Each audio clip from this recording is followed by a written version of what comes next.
perché questo gol, l'anno scorso questo gol sarebbe stato assolutamente annullato, perché è stata cambiata la regola durante l'estate. Quando c'è un tocco di mano deve essere valutato questo tocco di mano, se è un tocco di mano intenzionale, se è un tocco di mano voluto, oppure se è un tocco di mano che fa parte del gioco del calcio. E in questo caso i due giocatori a contatto, Zapata e Rrahmani, sono lì e quindi inevitabilmente c'è un contatto, ma il braccio destro di Zapata non va mai a cercare di addomesticare il pallone, di trarre un vantaggio dal controllo del pallone. Quindi dopo un'attenta valutazione anche per vedere se c'è un offside iniziale, se c'è questo tocco di mano assolutamente involontario, si convalida la rete. Allora, complimenti all'arbitro e al VAR, la collaborazione è perfetta. No. Qui però togliamoci il dubbio, non c'è assolutamente nulla. Tutti e due i giocatori stanno guardando in avanti, quindi il pallone capita lì per caso. È come se avesse un'altra parte del corpo lì in quella situazione. Sì, ma anche in quell'occasione ti devo dire che è spostato, è messo molto male, no, in quella situazione, perché è spostato alla sinistra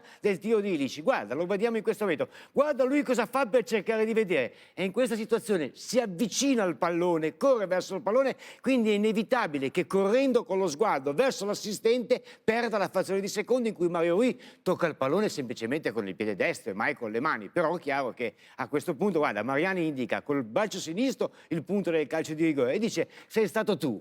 È un errore che poi ammette candidamente infatti. subito, immediatamente. È stato molto bravo anche in quella gestione lì, poi anche psicologica, insomma, anche di fronte ai giocatori. Ma non ha perché perso lui vede credibilità. le mani in alto Infatti, e immagina il tiro che... è molto potente.